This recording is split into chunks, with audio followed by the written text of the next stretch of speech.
Imagine waking up one morning, not driven by the noise outside or the pressure to be someone else, but instead by a quiet voice within, a voice that feels like home. This isn't some distant ideal. It starts when you begin to detach. You learn to stop demanding life go your way, to release the grip on what's beyond your control. Others' expectations, the outcomes you imagine, the timing you insist on. When one travels down this path, a strange peace settles. You realize you can't force rain or sunshine. You can only open a window or close the door. The power you have lies in how you respond. Calmly, wisely, in those quiet moments, you might feel tempted to reach for your phone, switch on music, chat. You do anything to avoid being alone with yourself. But the truth is, healing begins when you sit with yourself. Let silence in, let emotion stir. Joy, grief, shame, longing. When you face these things, they stop being monsters in the dark. They become teachers. Sitting with them isn't self-punishment. It's an act of love. I remember a time when I lost a job I cared about deeply. My first instinct was distraction, endless scrolling, talking to friends, stuffing myself with work. But the turning point came when I paused. I let myself feel the disappointment, the fear. Over time, I understood what mattered most. That job didn't define me, and that pain was showing me where I'd woven my identity too tightly around achievement. Pain is not your enemy. It's often the crack in the shell letting light in. Growth rarely comes comfortably. When relationships end, when dreams dissolve, when expectations fail, even when your heart breaks, that is where transformation ripens.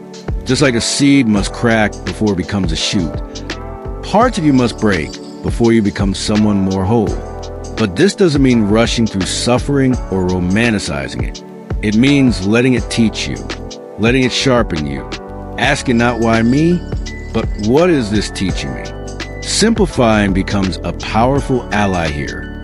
You start by clearing the excess, material possessions you never use, commitments you said yes to out of obligation, mental habits that drag you down. You choose depth over breadth. You prioritize clarity over chaos. For example, I once held on to friendships simply because we've always been friends, but found that the energy was draining, not nourishing. Letting go wasn't easy, but once I did, I had time, emotional space, energy to invest in things that resonated with who I want to be. From simplification arises the ability to watch, not react. When someone criticizes you, instead of lashing out, you observe the anger or pain, breathe, respond from presence instead of impulse. That gap between trigger and reaction, that's your power. It's in that space you reclaim agency. You are not bound to the person you once were. The identities rooted in past wounds, shame, failures. That self-serve a purpose once, but it doesn't need to define your future. Transformation often involves releasing old versions of self. Let them always anxious or I always fail stories go. Start acting moment by moment like the self you want to become. Someone grounded, kind, courageous. You don't need to abandon your past. You just need permission to grow beyond it. There will be moments when you walk alone, times when support is gone, when expectations around you fall away. These are not signs of defeat. Sometimes they are sacred. Solitude strips away false masks, reveals what really matters. In those quiet, long walks or nights with only moonlight, you meet yourself, and you realize you're enough. As life voices pressure for speed, multitasking, doing more, being everywhere, Buddhism's voice whispers, slow down, be present. When you drink tea, taste it. When you listen, truly listen. When you breathe, feel it. When your attention is scattered, your life becomes fractured.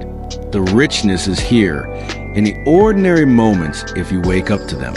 There's a wisdom in accepting what is, and only then choosing what to change. When you fight against what has already happened, you drain your energy.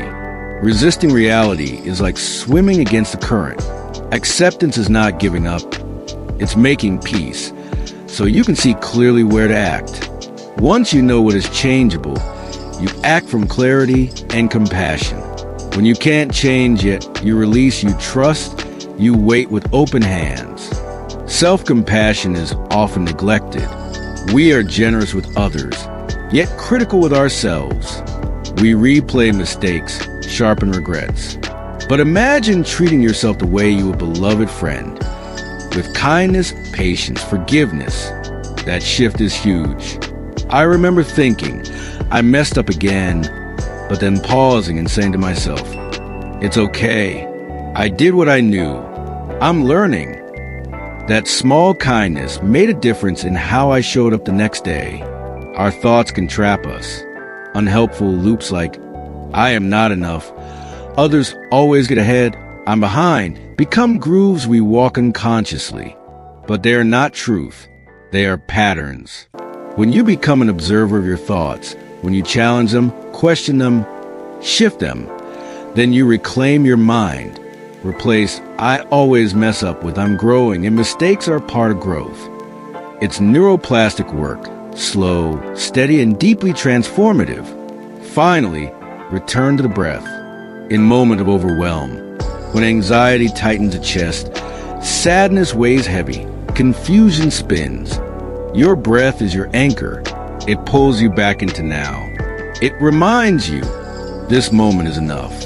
Inhale, exhale. Each breath is a chance to begin again. The world may demand much, but you always carry this inner sanctuary. Cultivate it, use it.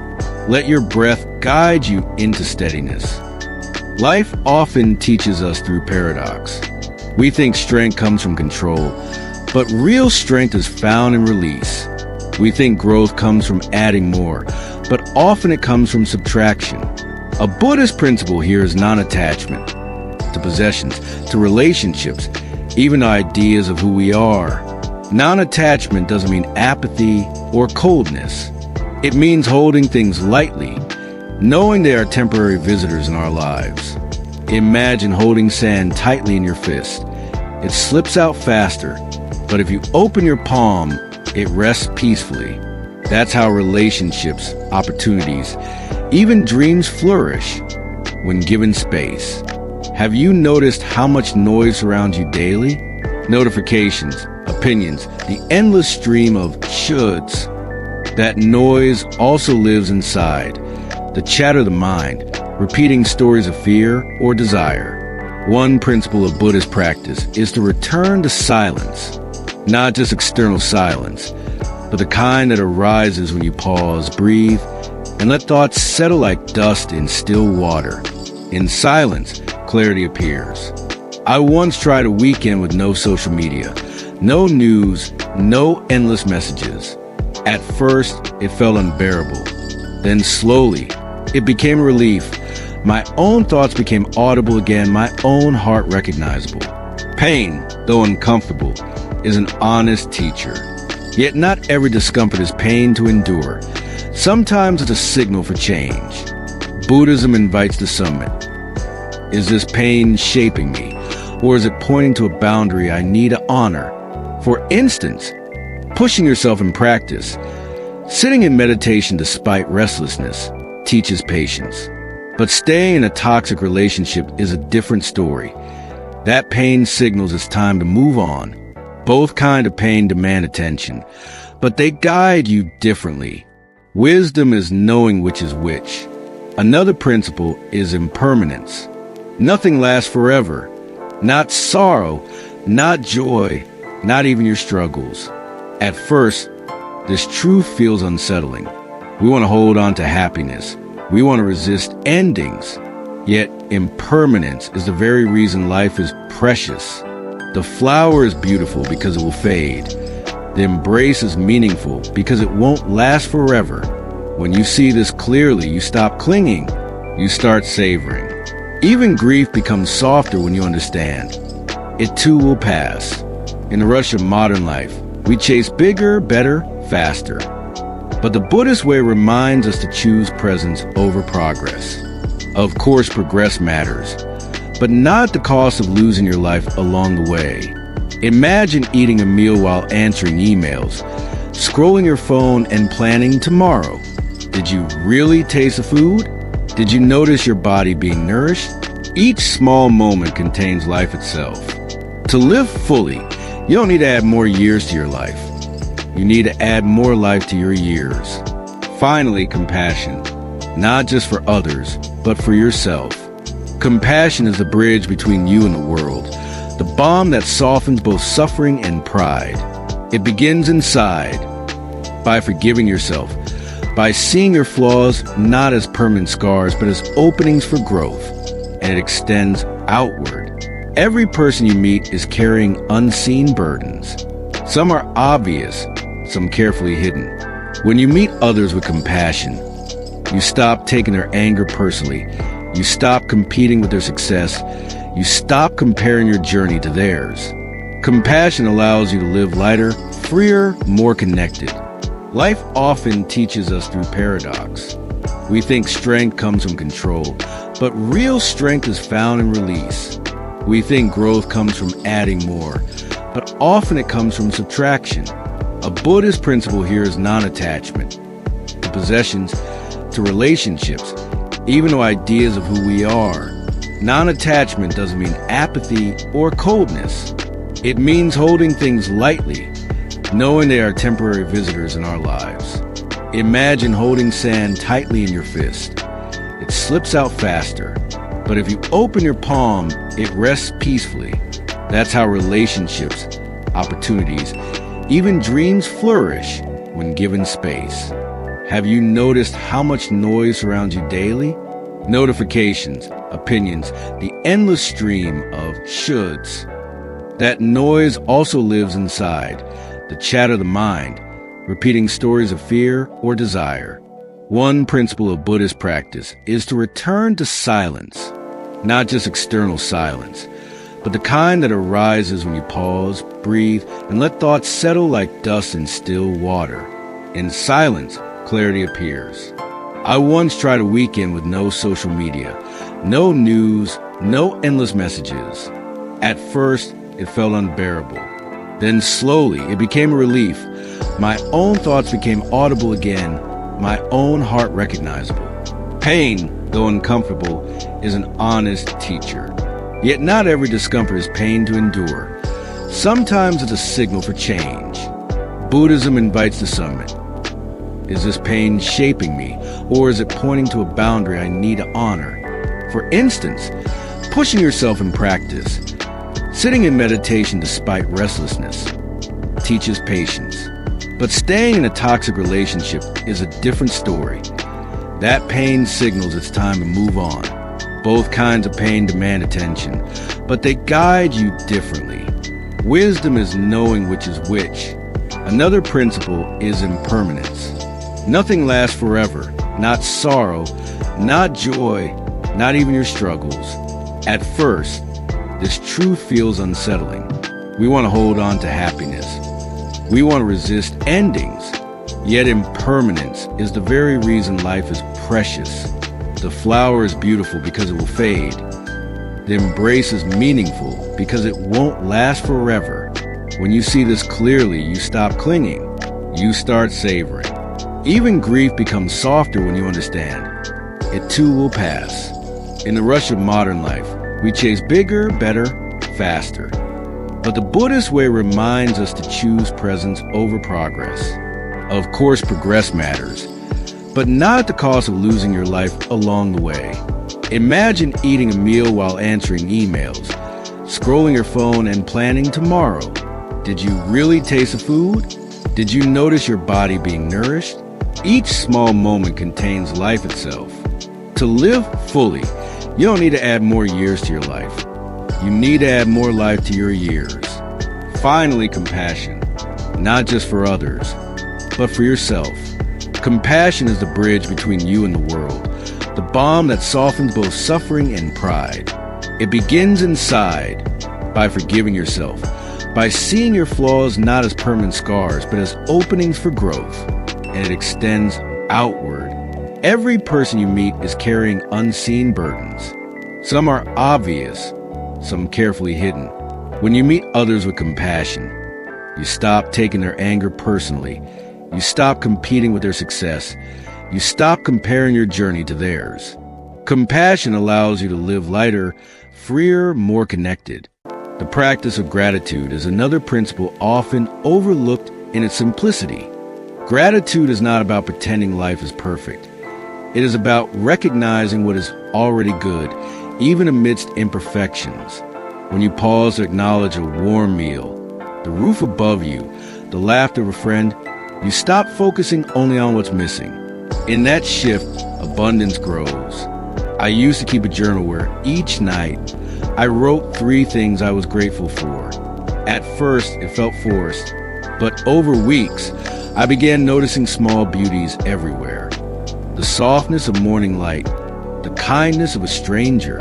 Gratitude reshapes the lens through which you see life.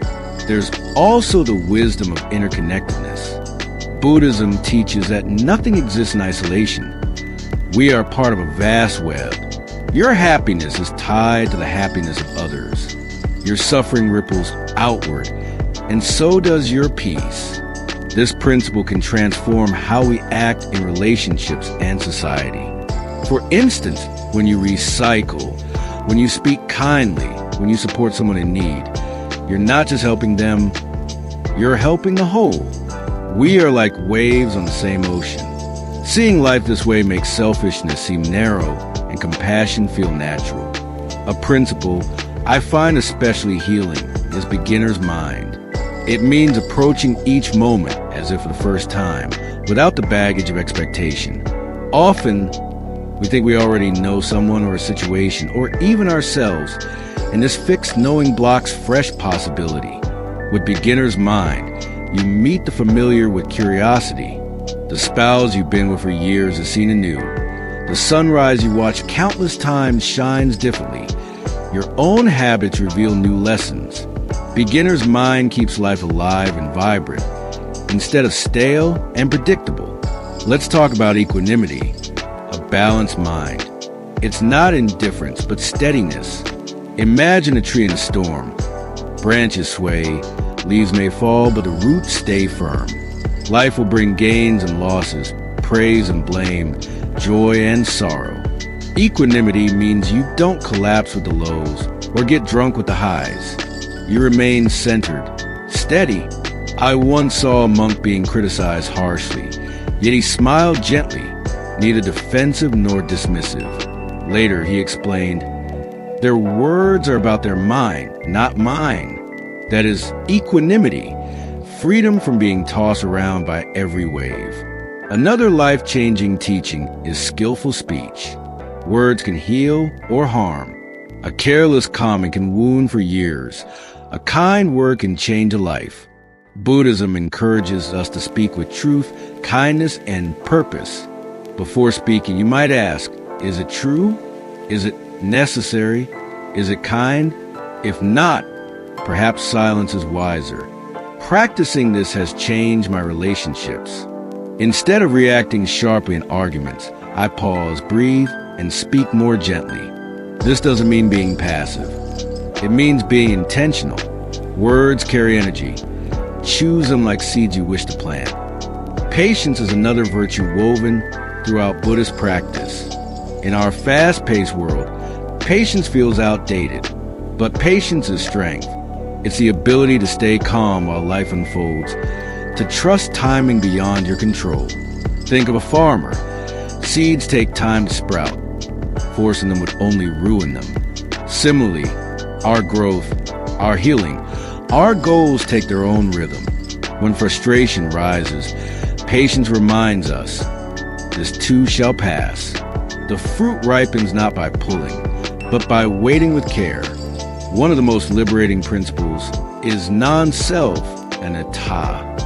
At first, it sounds strange. If there is no fixed self, who am I? But it is freeing. It means you are not locked into a rigid identity. You are a fluid process, not a solid block. You can change, grow, evolve. The self you were 10 years ago is not here anymore, and the self 10 years from now is not yet born. This perspective reduces ego clinging and softens conflicts. When criticized, you realize that's not truly me, but just conditions, habits, stories. You are more spacious than you imagine. Finally, we return to mindfulness of the present moment, the thread running through all the principles. Life is not waiting for you in some future achievement. It is happening here in this breath, in this step, in this sound, when you are fully present. Even washing dishes becomes meditation. Even walking becomes sacred. The past is memory. The future is imagination, but the present is alive. The more you anchor here, the less life slips by unnoticed. And in presence, transformation is immediate. You realize peace isn't something to chase, it's something to notice. If you carry these principles, non-attachment, gratitude, compassion, patience, mindfulness, your life doesn't just slowly improve. It transforms. Not because the world changes overnight, but because your way of seeing, responding, and being shifts. Buddhism isn't about escaping life, but about entering it fully, with clarity, with courage, with kindness. So, as you step into the next hour of your day, ask yourself, which principle will I live right now? Maybe it's breathing with awareness. Maybe it's speaking kindly. Maybe it's releasing control. Transformation is not later. It begins in this very moment, with this very breath. There's a moment in every spiritual journey when you realize something both shocking and liberating. You are not your thoughts. For most of our lives, we walk around believing that whatever arises in our mind defines us. If the mind says, I am a failure, we believe it. If the mind says, I will never change, we bow to it as truth. But Buddhism offers a different perspective. The mind is a tool, a stream, a passing display. Yet you are more than that stream. Think of your thoughts like clouds moving across a vast sky. Some are light and fluffy, drifting gently. Others are heavy and dark, full of storm. But no matter how many clouds pass by, the sky remains. The sky does not fight the clouds, nor does it cling to them. It simply holds them, allowing them to pass. And so too with you. You are the sky, not the clouds. Your true essence is spacious, stable, vast, while thoughts are temporary visitors. The reason this principle is so important is because we suffer greatly when we over-identify with our thoughts. Imagine someone says something unkind and a thought arises in your mind. They must be right. I am worthless. If you fuse with that thought, if you make it your identity, then the pain multiplies. Suddenly, you're not just experiencing a moment of doubt. You are living inside a cage built by words. Or consider another common loop. Before sleep, your mind whispers, what if tomorrow goes badly? What if I fail? These are just thoughts. But if you mistake them for reality, you spend the night in anxiety, your body tensing, your breath shallow, your peace gone. Buddhism teaches that thoughts are not facts. They are conditioned by past experiences, by upbringing, by mood, by environment. Sometimes they are helpful, but often they're random, repetitive, and unreliable. I remember a time early in my career when I was preparing for a big presentation. My mind kept replaying the phrase, "You're gonna mess this up. Everyone will see you're not good enough." These words circled endlessly. At first, I believed them. I felt nervous. My hands trembled. My confidence collapsed. But then I remembered practice for meditation. Observe, don't absorb. So I sat quietly, breathing, and repeated to myself, this is just a thought, not the truth, not the whole story. And as I kept noticing it, the thought lost power, like a radio playing in another room. The sound was still there, but it no longer controlled me. I gave the presentation, and while it wasn't perfect, it was far from the disaster my mind predicted. That experience showed me. Believing every thought is like believing every advertisement on TV. It's not all true, and most of it doesn't serve you. Modern psychology confirms what Buddhism has said for centuries. Most people think around 60,000 to 70,000 thoughts per day. And here's the shocking part. Over 90% of them are repetitive. They're the same thoughts you had yesterday and the day before. Out of these, a large percentage are negative or fear-based. So if you believe every thought, you're essentially stuck in a loop, living yesterday's worries on repeat. You are recycling old fears, old doubts, old labels. No wonder we feel trapped. The freedom begins when you realize thoughts are mental events, not commands. They rise, they fall. You can watch them without obeying them. Buddhist meditation trains you to connect with the observer, the part of you that notices thoughts but is not defined by them. Sit quietly for a moment, close your eyes, and watch the mind. Soon, a thought arises. This is boring. Another comes. I should be doing something else. Notice how they come and go. Now ask, who is noticing these thoughts? That awareness, that observer, is you. It is deeper and more stable than any passing thought. When you anchor in the observer, you find freedom. The angry thought arises. You don't suppress it, but you don't attack with it either. You just watch. The fearful thought arises. You don't deny it, but you don't live inside it either. You just let it pass. This is like standing on the riverbank watching water flow, instead of being swept away by the current. How do you practice living as the observer, not the thought? Label your thoughts. When a thought arises, instead of saying, I am anxious, say, I am noticing an anxious thought. That small shift in language creates distance. Breathe and pause.